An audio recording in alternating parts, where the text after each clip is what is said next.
Welcome to this new episode of BattleTIPS, featuring Special Bases. Now, Special Bases are another kind of bases that you can put into your character kit during customization setup in the Armory expansion. Now, there are multiple rules as to how and why you are able to put specific special bases into your kit. We'll go over those later on in a later video. For now, we're gonna look at the special cards themselves and see how good they are, what are their uses, who are they good on, and who are they good against. Now, like with previous videos, there are multiple caveats. Number one, I'm looking at these in an isolated system. That means I don't care about styles, UAs, or anything about that. Just look at the cards themselves and see how they pair up against some of the basic bases we already have. Aside from that, that's pretty much it. Now, without further ado, there are many bases in this special base set, and just a disclaimer, any similarities to intellectual properties, characters, or series that you may see in the following cards are completely coincidental and not intended at all. First up is Atomic Crusher. Atomic Crusher is a decent drive alternative that trades in speed for more offense and defense. It has Magical Stun Guard 3.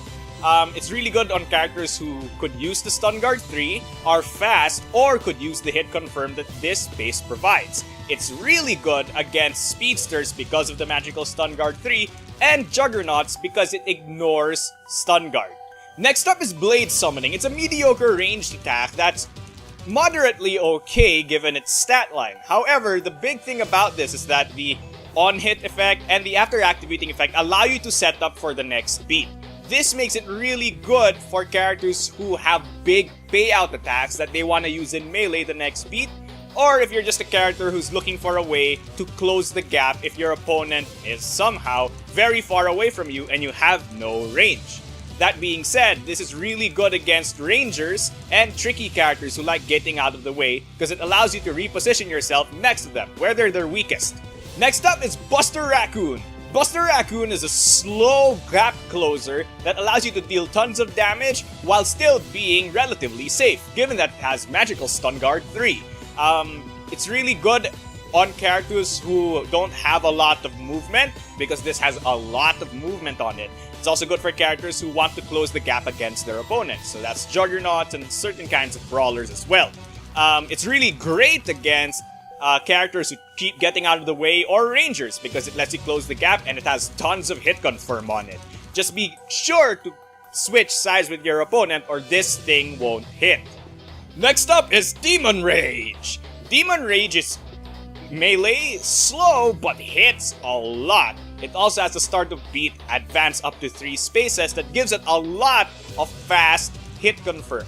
However, that does mean that slower start of beat movement effects allow enemies to dodge this attack.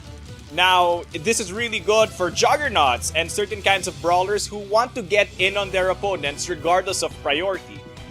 This means that it's really great against opponents who are relatively fast and have lots of minimum range, or have attacks that only work when they're really far away from you. Next we have Disguise. Disguise is very interesting because it's a dash alternative. Whereas dash doesn't usually work if you're too far away from the opponent, as you can't switch sides with them, Disguise only works if you're far away from the opponent, as attacks at range 3 or greater, well, don't hit you. Of course, you have the movement effect after activating that allows you to close the gap or reposition yourself however you want. This makes it really good for characters who don't have a lot of movement or hit confirm, because if they're far away from the opponent, they can dodge the attack and then get in where they want to be. This also makes it good against opponents who like putting large distances between you and him, so that makes it rangers and certain trickster type characters.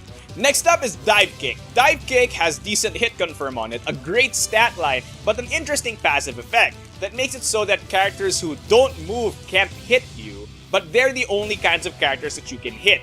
If a character moves within the beat, this attack will miss. It's very interesting because if you're a kind of character who forces opponents to stand still, say you have effects that trigger when they move, this is very good because now they'll be in a hard situation wherein they have to pick between moving or not. Needless to say, this is also really good against characters who naturally don't have a lot of movement, because that just means that you'll have a higher chance of hitting this attack, which makes it a really big win beat, so watch out for that. Sure you can! Is Dragon Punch time.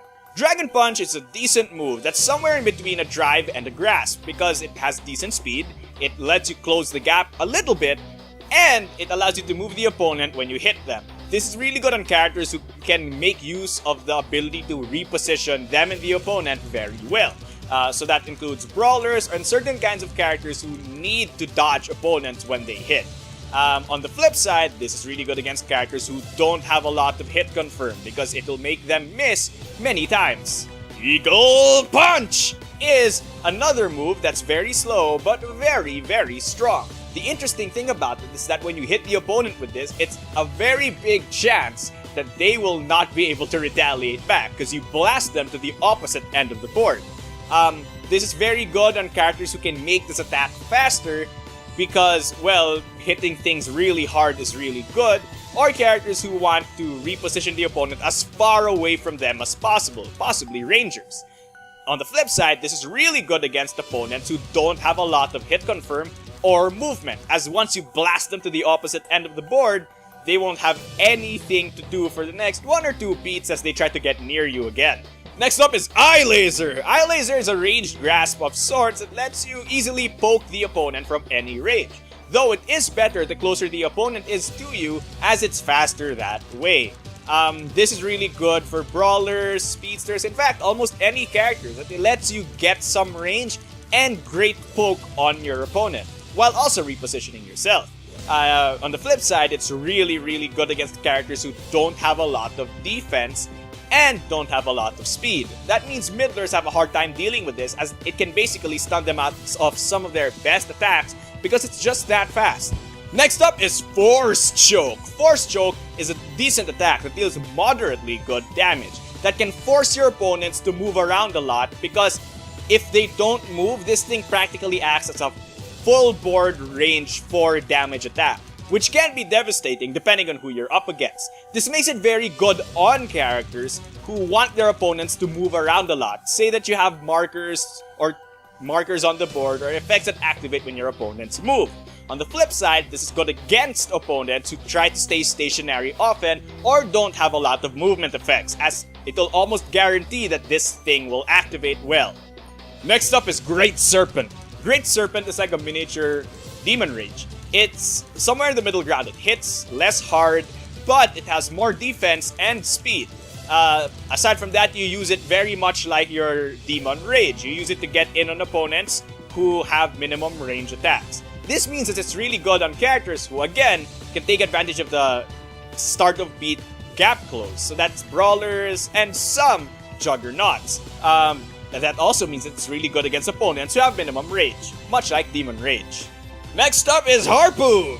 Harpoon is a very interesting ranged option as it allows you to basically pull opponents really, really close to you, as long as it hits. This makes it really good on characters who have some way to make the attack better, so that's juggernauts for stun guard or maybe some speedsters for speed, and have limited ranged options. This allows you to pull the opponent back into your melee range where you dominate them. On the flip side, this is really good against characters who love staying away from you because, well, the moment they're hit with this thing, they come back near you and, well, it's your territory now, right? Next up is Hop. Hop is an interesting move too. It has decent hit confirm, and it only hits if you switch sides with the opponent. What's interesting about this is that it's moderately fast, it deals moderate damage, and it's basically a drive alternative. It's really good on characters who want to basically brawl with the opponent or dodge the opponent. Because it lets you move an extra number of spaces in order to, well, get out of opponents' retaliation range. That being said, it's great against opponents who don't have a lot of hit confirm and are generally slow. Next up is Mega Blaster. Mega Blaster is a shot alternative. That's worse if you're faster and better if you're slower, because it gains power +2 if you're not active player. This means that if you're the slower player, you are able to get a 4 power shot. How amazing is that? This makes it really good on juggernauts and brawlers who have the slow speed and the added defense to make this attack very good. On the other hand, it's really great against faster opponents who are at range. And of course, speedsters, because they don't deal enough damage to break your stun guard too. Next up is Rising Kick. Rising Kick is arguably one of the strongest bases in this special base set. That's because of the passive effects it has listed on it. It says that if an opponent switches sides with you, that opponent can't hit you anymore. And you hit that opponent regardless of where they end up going. What makes this really powerful is not only does it deal a lot of damage with power 4, but its start of beat effect that allows you to pull the nearest opponent one space. This is very powerful because if you're at melee range from your opponent and you play this card, it almost guarantees that you hit him and he doesn't hit you, guaranteeing an almost always 4 life difference when you play it. It's very powerful, meaning that it's very good on characters who are in melee range very often, or characters who don't have a lot of melee range options and want to add one just in case. It's really good against characters who are in melee very often. However, it's especially good against speedsters because the passive effect coupled in with the start of beat effect make it so that no matter how fast the speedster is, they won't be able to hit you, which is very, very good. Next up is Spark Kick. So you go home and be a family man. Spark Kick is a very good brawler type of base that lets you get out of corners and bring the fight back into the center of the arena. This is very important against opponents who may have a lot of options when it comes to cornering you. This is good on characters who can make it a better attack by adding stun guard or some speed. Plus, it's a very good thing for characters who don't like being cornered. It's especially good against brawlers because one of their biggest game plans is to corner you and prevent your movement options. So think about that when fighting against brawlers. Next up is Stormrage. Stormrage is a powerful attack that deals a lot of damage at moderate speed, has decent stun guard, and counters dashes to boot. All of this together make this attack utterly amazing and really good, especially if you punish your opponent's dash in the corner. This is very good on characters who can give it the hit confirm and the added stun guard it needs. That means brawlers and possibly some juggernauts as well. This is very good against almost anyone, as almost anyone can make use of dash very well. But aside from that, this is good against speedsters and characters who like to reposition themselves very often. Next up is Taunt. Taunt is a dash alternative, and although it does not have the opponents can't hit you text anywhere on it, it has a start of beat effect that allows you to reposition the opponent as well as reposition yourself later on. This is very interesting because it basically lets you dodge things for free if the opponent doesn't have enough hit confirm. This is very good on characters who want to get into specific positionings with their opponent, and it's also great against characters who need specific positionings to work, or against characters who don't have a lot of hit confirm. Finally, we have Wall Leap. Wall Leap is an interesting brawling base as it lets you retreat all the way to the opposite end of the board, dodge the opponent, and then come back into his face and then whack him super hard. Just note that if the wall is too close to your back, this thing might not hit, so that's something to watch out for. This is really good on characters that want to dodge from opponents and corner opponents often. This means that it's a great brawler style. On the other hand, it's great against opponents who tend to get cornered very often, so that means opponents who don't have a lot of movement effects and opponents that don't have a lot of hit confirm. That was a lot of bases to cover. That was almost 19 cards. That's more than a single character usually has in BattleCON. Now these are all really good bases that you can put in your base set. Just note that when it comes to putting cards into your base set, remember that it's all about the opponent matchup and your character's matchup with that opponent. Know that some things might sound good in an isolated system, but are completely terrible because of your opponent's abilities and effects. So I say that Rising Kick is super good, but if the opponent has an ability that lets him move one space start of beat almost all the time, you might not want to get that special base into your set, no matter how good it is. So watch out for that, and as with anything with the Armory, it's always about knowledge of the matchup and knowledge of the effects your opponent packs.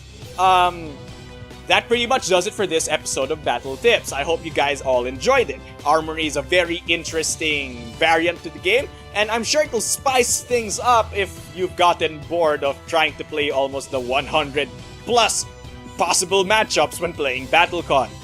Aside from that, if you like this video or like any of my other videos or like Level 99 Games and think they're an awesome company, check the description out below for more of their products, for more information about them, or more information about BattleCon itself.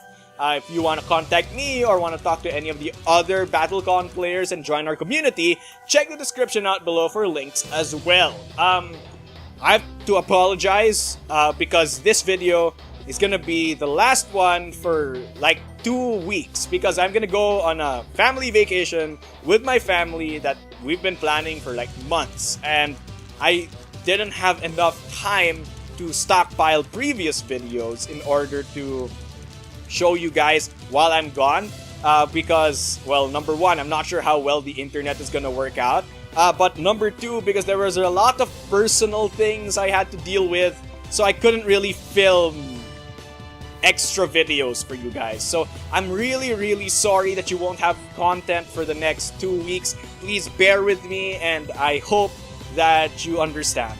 Thank you so much. Don't forget your special action, and thank you, World of Indines. Thank you, and good night!